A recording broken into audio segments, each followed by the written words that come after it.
Zee 24 तास एक पाऊल पुढे। ब्रेकनंतर स्वागत। आसाममध्ये सध्या हिंसाचाराची परिस्थिती निर्माण झाली आहे। ही परिस्थिती नेमकी का निर्माण झाली आहे याबद्दल आपण चर्चा करतोय। आपल्यासोबत दिल्लीहून सुनील देवधर आहेत। देवधर सर, या संपूर्ण परिस्थितीचा विचार करता म्हणजे एक गोष्ट प्रामुख्याने पाहावी लागेल की 70च्या दशकात याची ठिणगी पडली, 80 मध्ये हे विषवृक्ष फोपावत गेला, 90च्या दशकात 93 आणि 94 मध्ये दोन मोठी या ठिकाणी शिरकाण करण्यात आली, हत्याकांड झाली आणि आता मात्र हे अतिशय फोपावले। या संपूर्ण इतिहासावर नजर टाकल्यास काय दिसतं आपल्याला?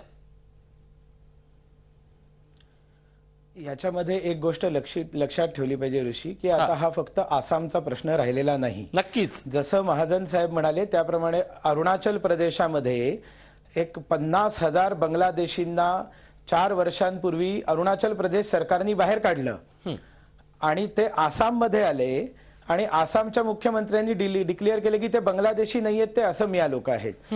असंच नागालँडमधनं देखील आयडेंटिफाय करून बाहेर काढलं नागालँडच्या सरकारने आणि ते आसाममध्ये आले। जर राजकीय नकाशा बघितला तर लक्षात येतं अरुणाचलमधनं बाहेर पडलं, नागालँडमधनं बाहेर पडलं, भारतात आलं म्हणजे कुठे आलं तर आसाममध्ये येतं आणि आसाममध्ये लगेच राजकारण चालू होतं। म्हणजे बांगलादेशी आहेत म्हणून बाहेर काढलं जातं अरुणाचल प्रदेशमधनं, आसाममध्ये आल्यावर अचानक एक जादूची छडी फिरते, आणखीन ते भारतीय बनून जातात। तर याच्याकडे आपण मुख्य लक्ष दिलं पाहिजे की हे वोट बँक पॉलिटिक्स आहे। हेच पॉलिटिक्स त्या पश्चिम बंगालमध्ये खूप मोठ्या प्रमाणावर खेळलं गेलेलं आहे आणि आज तितकीच भयंकर स्थिती बांगलादेशी घुसखोरांमुळे बंगालमध्ये देखील निर्माण झालेली आहे आणि दुर्दैवाने आज ममता बॅनर्जी देखील सीपीएमनी केलेलं वोट बँक पॉलिटिक्स पुढे कंटिन्यू करतायत।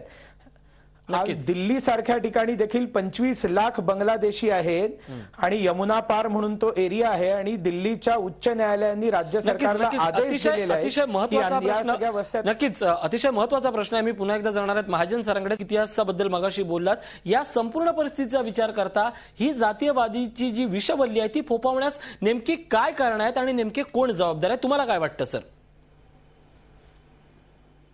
असं आहे, हे जे मतपेटीचं राजकारण आहे आणि घुसखोरांना जे आत येऊ देणं चाललेलं आहे हे जवळजवळ गेले 20-25 वर्ष सुरू आहे। जर आपल्याला कल्पना असेल 71 सालची लढाई जी आपण पाकिस्तानशी लढलो, इंदिरा गांधी प्राईम मिनिस्टर होत्या, त्यांनी लढाई करायचं ठरवलं कारण काय 70 ते 80 लाख बांगलादेशी भारतामध्ये आले होते आणि त्यांना ते असह्य झालं आणि त्यांनी लढाई केली। आणि आजची परिस्थिती काय आहे, 3.5 to 4 कोटी बांगलादेशी आज भारतामध्ये आहेत, तरी पण आजचं सरकार लढाई करायला तयार नाही। आणि दुसरी म्हणजे आपण त्यांना ॲक्सेप्ट केलेलं आहे आणि या घुसखोरांनी आता मतपेटीचं म्हणजे त्यांनी आता इतके ते वरच्या लेवलला आता ते गेलेले आहेत की त्यांनी आता आपला वेगळा पक्ष पण तयार केलेला आहे। एक काळ ते काँग्रेसला मत देत होते किंवा तिथली रुलिंग पार्टी लेफ्ट फ्रंट जी वेस्ट बेंगॉलमध्ये होती त्यांना मतं मिळायची, पण नंतर त्यांनी विचार केला की आम्ही यांना मतं का द्यावी, म्हणून त्यांनी आपली स्वतःचीच पार्टी फॉर्म केली।